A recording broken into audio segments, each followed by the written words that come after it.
Terima kasih untuk PGI, Seminar Agama-Agama 39, yang telah memilih paper saya sebagai salah satu paper yang bisa ditampilkan. Tujuannya adalah menghapus PBM 2006 dan mendorong Perpu kebebasan beragama. Landasan utama mengapa PBM 2006 harus dihapus? Pertama, PBM 2006 secara hukum lemah. Dia bukan undang-undang, bukan peraturan pemerintah, dia sekadar peraturan bersama dua menteri, posisi paling rendah dalam hierarki peraturan.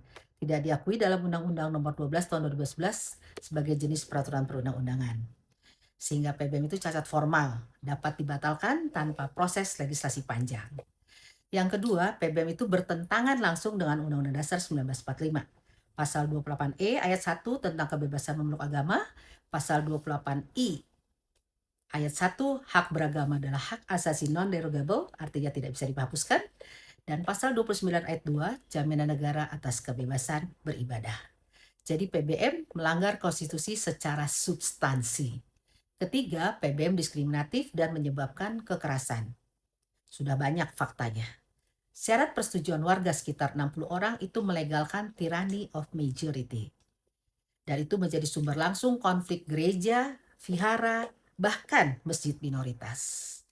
Jadi, negara bukan melindungi minoritas, malah menyerahkan keamanan minoritas ke massa, terutama kelompok intoleran. Kedua, saya menyarankan membuat strategi hukum. Kita serang dari 4 arah. Pertama, judicial review ke Mahkamah Agung. PBM bisa dibatalkan oleh Mahkamah Agung sebagai peraturan perundang-undangan di bawah undang-undang. Argumen kuncinya, PBM cacat formal karena tidak diatur dalam Undang-Undang Nomor 12 Tahun 2011 seperti yang saya sudah sebutkan tadi, tidak termasuk jenis peraturan yang boleh melanggar HAM, tidak ada pelimpahan kewenangan dari undang-undang manapun untuk membatasi ibadah. Yang kedua, PBM itu cacat material, bertentangan dengan Undang-Undang Dasar 1945 yang saya sebutkan tadi, pasal 28E, pasal 28I, dan pasal 29. Bertentangan dengan Undang-Undang HAM nomor 39 tahun 1999 dan bertentangan dengan konvenan yang telah diratifikasi Indonesia, yakni ICCPR. Kemudian PBM itu ultra vires. Peraturan dua menteri melampaui kewenangannya ketika mengatur hak asasi manusia. Yang boleh membatasi HAM hanyalah undang-undang, bukan peraturan bersama menteri. Jadi target ke MA adalah membatalkan PBM secara total. Serangan kedua, kita judicial review ke Mahkamah Konstitusi. MK memang tidak menguji PBM, tetapi kita menguji materi undang-undang yang dijadikan dasar PBM oleh pemerintah. Targetnya adalah Undang-Undang Nomor 23 Tahun 2014 tentang pemerintah daerah dan Undang-Undang Nomor 1 Tahun 1965 tentang penodaan agama. Strategi kita adalah menggugat pasal-pasal multitafsir yang dipakai oleh pemerintah daerah untuk menghalalkan pembubaran rumah ibadah. Jika bagian undang-undang itu dibatalkan oleh MK, PBM otomatis kehilangan landasan normatif. Jadi PBM mati karena dasar hukumnya hilang. Serangan ketiga adalah constitutional complaint ke Mahkamah Konstitusi. Jika MK sudah membuka pintu baru, untuk ini diperlukan advokasi agar MK membuka mekanisme constitutional complaint yang sekarang masih menjadi wacana. Ini akan memungkinkan korban intoleransi menggugat tindakan pemerintah yang menggunakan PBM. Serangan keempat adalah class action atau citizen lawsuit. Menyerang negara dengan gugatan, satu, lalai melindungi minoritas, kedua, membiarkan PBM digunakan untuk memicu konflik, ketiga, melanggar kewajiban konstitusional, pasal 28I ayat 4. Yang ketiga, kita menggunakan strategi politik, mendorong Presiden terbitkan Perpu. Kenapa Perpu? Hak beragama adalah non-derogable right. Pemerintah wajib dan aktif melindungi. Kekosongan hukum setelah PBM dibatalkan harus segera ditutup. Sementara Perpu bisa langsung berlaku untuk satu, menghapus diskriminasi, dua, mengatur uniform standar perizinan rumah ibadah, ketiga, melindungi minoritas dari tekanan massa.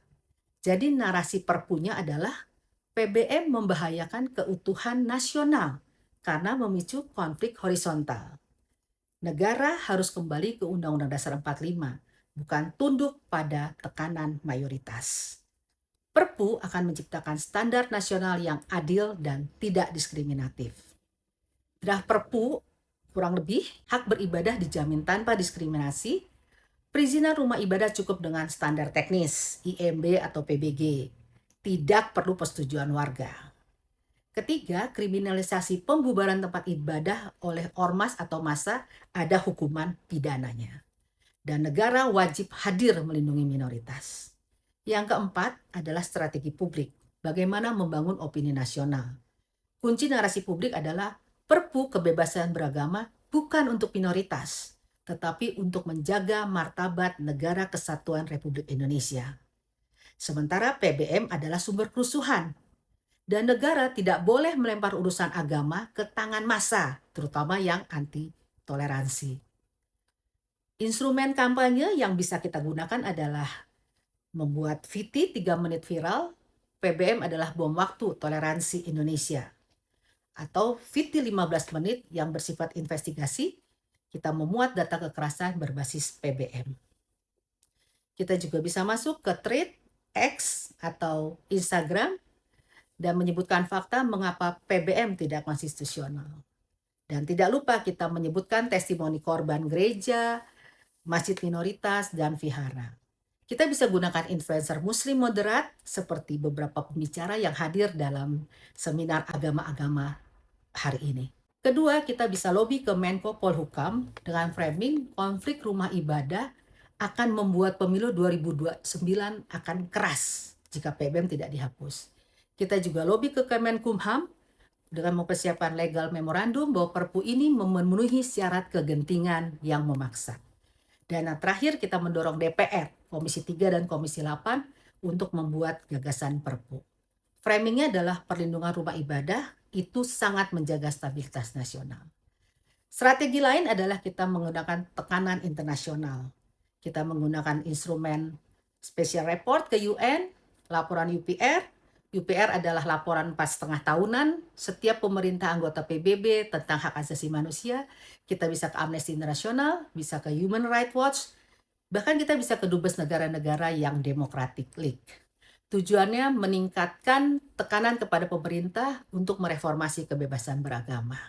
Jadi itulah salah satu pikiran, ide, gagasan yang ingin saya bagikan dalam seminar PGI. Semoga bermanfaat. Jika ada tanya jawab mungkin bisa disampaikan secara langsung, atau jika ada kendala bisa dikirim langsung ke panitia dan bisa email ke saya juga. Untuk sementara sekian dulu karena waktunya sangat terbatas. Advokat Mercy Sihombing berterima kasih, semoga informasi dan gagasan ini membuka pemikiran kita bahwa PBM itu harus dihapuskan dan kita punya instrumen yang sangat layak mendesak Presiden untuk membuat Perpu, bukan Perpres, karena Perpres itu anytime bisa digagalkan oleh Mahkamah Agung, bahkan para menteri bisa membuat argumentasi baru. Jika PBM 2006 dihapuskan dan diganti Perpres, menteri bisa membuat PBM 2026 yang isinya mungkin lebih gawat daripada PBM 2006. Demikian dulu presentasi sederhana saya, semoga bermanfaat, semoga membawa kebaikan bagi kita semua dan nama Tuhan Yesus ditinggikan. Terima kasih, sampai jumpa.